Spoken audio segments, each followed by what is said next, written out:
Imagine explorar um mundo virtual, sei lá, num jogo de última geração que é gerado ao seu redor em tempo real enquanto você se move. Certo. Agora, você explora uma rua, entra numa loja, sai e decide voltar pelo mesmo caminho. O que acontece se, quando você vira, a rua mudou? A loja não tá mais lá, ou os prédios são de outra cor? A imersão quebra na hora. Totalmente. Me lembra de um jogo antigo que eu jogava, de mundo aberto, que se você fosse pra longe do seu carro e voltasse, às vezes ele mudava de cor. Ou sumia. Sim, um clássico. É exatamente essa quebra de imersão que define um dos maiores desafios da computação gráfica hoje. E é por isso que hoje a gente vai fazer uma análise profunda de um artigo de pesquisa que ataca esse problema de frente. O World Play. Exatamente, o World Play. A proposta dele é resolver um dilema que parecia uma via de mão única. Como ter a velocidade da geração em tempo real e, ao mesmo tempo, a memória para manter uma consistência geométrica de longo prazo. É, tipo, o santo graal da criação de mundos procedimentais. E nosso objetivo aqui é desvendar as 3 grandes inovações que fazem o World Play funcionar. Certo. Não é só sobre gerar imagens bonitas, sabe? É sobre criar um lugar que parece real porque ele lembra de si mesmo. A gente vai entender como ele se compara com outras tecnologias e explorar as aplicações, que vão de coisas que a gente já espera, como jogos, a outras bem mais surpreendentes. Como reconstruir cenas em 3D ou até invocar objetos no mundo com simples comandos de texto? Exatamente isso. Ok, então vamos analisar isso. Para começar, por que esse dilema entre velocidade e memória é tão fundamental? Por que é tão difícil ter os dois ao mesmo tempo? Porque, fundamentalmente, eles são objetivos computacionais opostos. Para gerar um mundo complexo, em tempo real, digamos, a 24 quadros por segundo, o modelo de IA precisa ser extremamente rápido, leve. Ele toma decisões imediatas sobre o próximo pixel. Certo. Esses modelos rápidos, por natureza, eles tendem a ter uma memória de peixe dourado. Focam no agora para garantir a fluidez. Eles basicamente esquecem o que criaram há 10 segundos para poder criar o próximo segundo. E aí que acontece o problema do meu carro que mudava de cor. O modelo não tinha um registro do estado anterior do carro. Isso. Porque a prioridade dele era renderizar o que estava na minha frente naquele instante. Perfeito. Agora, a contrapartida são os modelos focados em consistência. Eles são como arquitetos meticulosos. Ok. Eles mantêm um mapa mental, uma memória explícita de todo o ambiente. Se você sai de uma sala e volta, eles consultam essa planta e reconstroem a sala exatamente como era. O problema é que isso deve ser lento. Exatamente. Esse processo de consulta e reconstrução é lento, é pesado. A exploração se torna impossível com atrasos frustrantes. Não dá para jogar um game que leva 5 segundos para renderizar cada passo que você dá, né? Claro. Então o artigo posiciona o WordPlay como a solução para esse impasse. Ele mostra como os métodos anteriores se encaixavam em 2 caixas, certo? Sim, e essa classificação ajuda a gente a entender o salto que o WordPlay deu. A primeira caixa é a dos modelos que priorizam a velocidade. Os rápidos e esquecidos. Isso. Eles usam uma técnica chamada distilação, que, de forma bem simples, é como treinar um modelo aluno, pequeno e rápido, para imitar um modelo professor, que é gigante e poderoso. O aluno aprende a gerar imagens de alta qualidade rapidinho, mas nesse processo a memória de longo prazo do mundo se perde. A consistência é sacrificada. Totalmente. Sacrificada no altar da velocidade. Aí, a segunda categoria foca em preservar a consistência. Os arquitetos lentos e meticulosos. Exato. Alguns tentam fazer isso com memória explícita, construindo um modelo 3D da cena em tempo real, o que é muito complexo e sujeito a erros. Outros usam uma memória implícita, mas a complexidade torna a geração em tempo real inviável. Entendi. Então, antes do WordPlay, a escolha era binária, ou um mundo rápido e esquecido, ou um mundo consistente e lento. O artigo argumenta que alcançar baixa latência e alta consistência ao mesmo tempo era um problema em aberto. Pilares que juntos resolvem o problema. Vamos detalhar cada um, começando pelo primeiro. A representação dupla de ação. O nome já é curioso. É uma ideia muito elegante. A questão aqui é como você diz para o modelo para onde ir. O método tradicional em jogos é usar comandos discretos, tipo as teclas WASD. Vá para frente, vire à esquerda. o que parece natural. É ótimo para movimentos que parecem naturais, mas é muito ambíguo para a memória do modelo. Ir para frente não diz onde exatamente você estava ou para onde olhava. Certo, se eu apertar W por 1 segundo, posso ter andado 1 metro. Se apertar por 2, andei 2. Para o modelo, é o mesmo comando, mas o resultado no mundo é totalmente diferente. Perfeitamente colocado. A outra abordagem é usar comandos contínuos, as coordenadas exatas da câmera no espaço 3D, com posição e rotação. O que é super preciso. E extremamente preciso para a memória. O modelo sabe exatamente de qual ponto de vista aquela cena foi gerada. O problema é que treinar um modelo com essas coordenadas pode ser muito instável, porque as cenas no banco de dados têm escalas e orientações muito diferentes, sabe?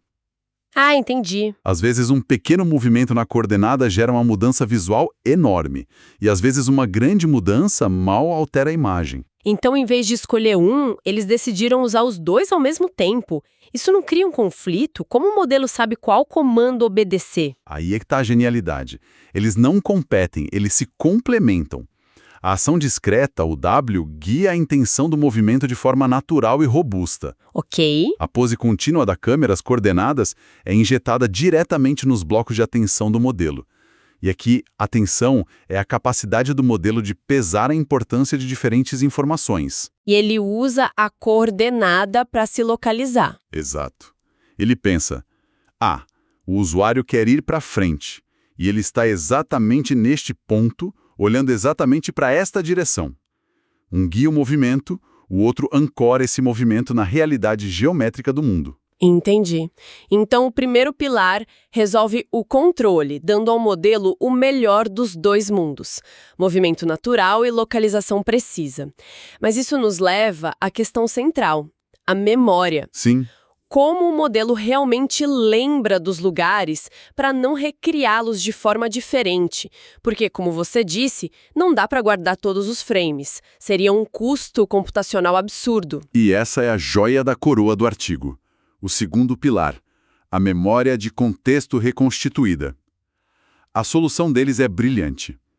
Em vez de armazenar tudo, a memória é reconstruída dinamicamente a cada novo pedaço de vídeo, que eles chamam de chunk. E essa memória tem dois componentes, imagino. Exatamente. Deixa eu adivinhar. Um deve ser para o curto prazo, para garantir que o movimento seja suave, e o outro para o longo prazo, para lembrar daquela loja que visitei há 5 minutos. Exatamente isso.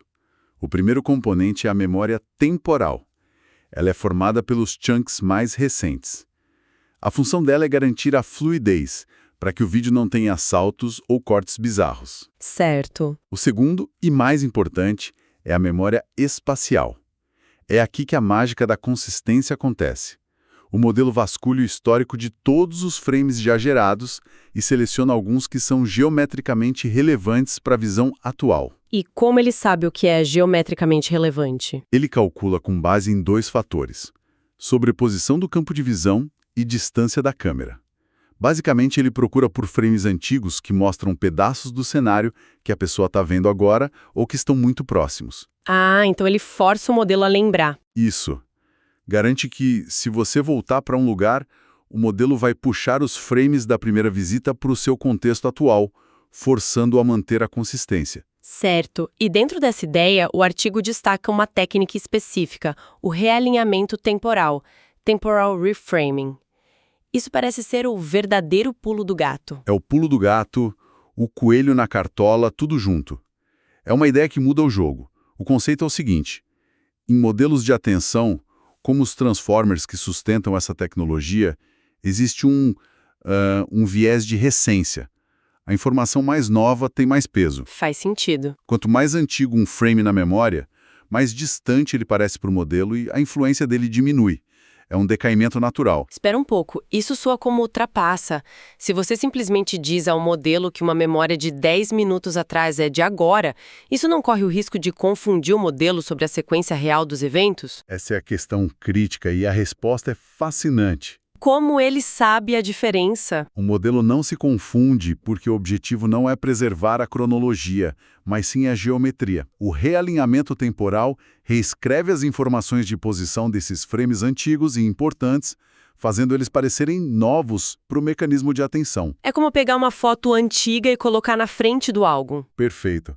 É como ter um álbum de fotos cronológico e pegar uma foto do seu primeiro aniversário, que é crucial para sua identidade, e colocá-la na página de hoje. O modelo é forçado a dar a mesma atenção a essa memória antiga que lhe daria ao frame que acabou de gerar. Então ele não está enganando o modelo sobre quando algo aconteceu, mas sobre a importância que aquela memória do passado deve ter no presente. Exato. E o que é genial nisso é que ele quebra uma tirania fundamental dos modelos de atenção, a tirania do tempo. Normalmente, o que veio antes importa menos. O World Plays diz, não, o que é espacialmente relevante importa mais, não importa o quão velho seja. É uma redefinição de prioridades. Total. É por isso que a consistência de longo prazo se torna tão robusta. Ok, então o modelo tem controle preciso e uma memória inteligente que desafia o tempo. Mas essa memória, especialmente o realinhamento, parece computacionalmente cara. Como eles evitam que o sistema engasgue e consiga rodar em tempo real? Qual é o truque para a velocidade? Essa pergunta nos leva diretamente ao terceiro pilar, o forçamento de contexto, context forcing. Para alcançar a velocidade, eles usam aquela técnica de distilação que a gente mencionou. O modelo aluno e o professor. Isso. O aluno é autorregressivo, ou seja, ele gera o vídeo quadro a quadro, sempre olhando para o que já passou. Isso torna rápido, ideal para tempo real. O professor é bidirecional, que é mais poderoso porque pode usar informações do passado e do futuro para construir um quadro, mas por isso mesmo não serve para tempo real. E aí surge o problema. O aluno precisa usar a memória para ser consistente, mas o professor, no seu design tradicional, não tem essa noção de memória de longo prazo. Exatamente. É como um professor que só sabe resolver problemas isolados, tentando ensinar um aluno a escrever uma prova longa, onde as questões se conectam. É uma ótima analogia. O aluno precisa lembrar da questão 1 para resolver a 5, mas o professor só sabe resolver a 1 e a 5 como se fossem de provas diferentes. Isso. E o problema é ainda mais profundo. O professor não só não sabe conectar as questões, ele nem sabe que o aluno precisa de memória. Ele opera em um universo diferente. Entendi. E é por isso que o forçamento de contexto é tão crucial. A solução do wordplay é, durante o treinamento, forçar os dois, professor e aluno, a usarem exatamente o mesmo contexto de memória, reconstituído da mesmíssima forma. Eles colocam os dois para viverem no mesmo universo de informações. Precisamente.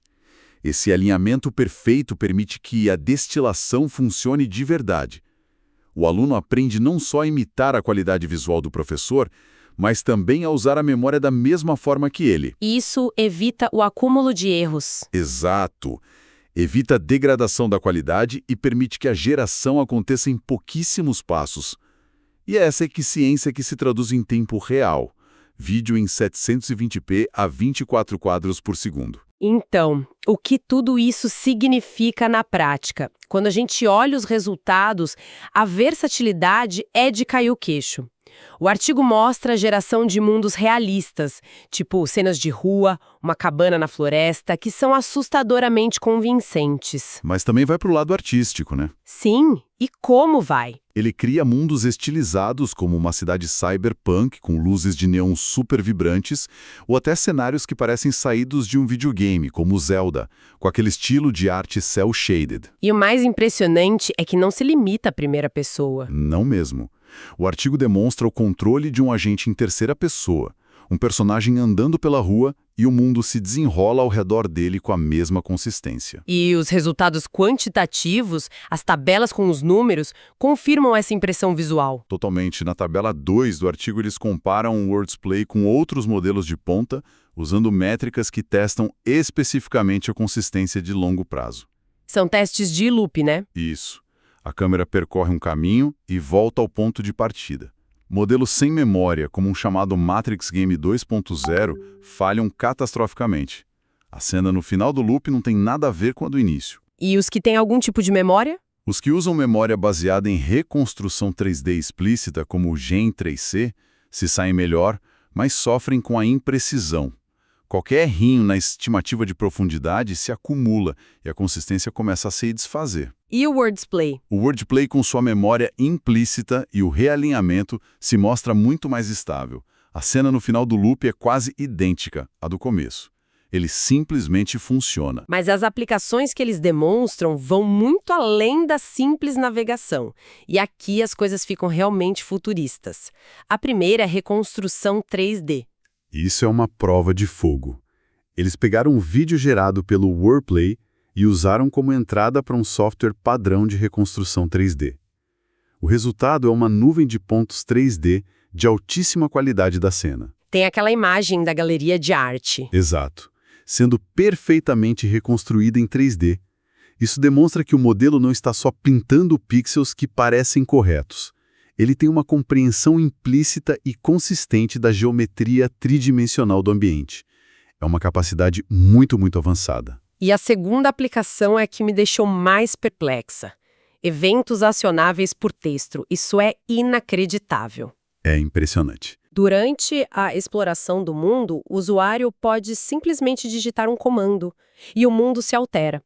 Os exemplos que eles dão são um balão aparece ou a fumaça se espalha e o modelo simplesmente faz acontecer. Isso adiciona uma camada de interatividade sem precedentes. Não estamos mais falando de navegar por um mundo estático. Agora é possível moldar e interagir com esse mundo em tempo real, usando linguagem natural. É uma fusão de tecnologias. Sim, é geração de vídeo de ponta, compreensão de linguagem e consistência espacial, tudo rodando ao mesmo tempo.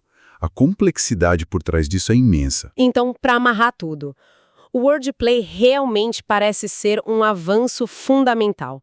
Ele resolve o conflito histórico entre velocidade e consistência na geração de mundos virtuais. E a chave é essa combinação engenhosa das três ideias, né? O controle de ação duplo, a memória reconstituída com realinhamento temporal e o forçamento de contexto para permitir a destilação sem perder a memória. E se a gente conectar isso ao panorama geral, o impacto é enorme.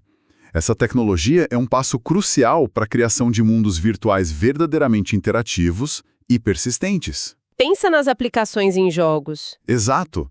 Mundos infinitos e únicos para cada jogador, mantendo a coerência. Ou em simulações para treinamento de robôs, de veículos autônomos, em ambientes realistas e dinâmicos. E claro, isso aponta para o que pode ser a base para um futuro metaverso, que não seja uma coleção de salas estáticas. Mas sim um universo coerente e imersivo. Exatamente. O foco do wordplay é no controle de navegação, no movimento. Mas e se a gente expandir os tipos de interação? O artigo mostra um balão aparecendo.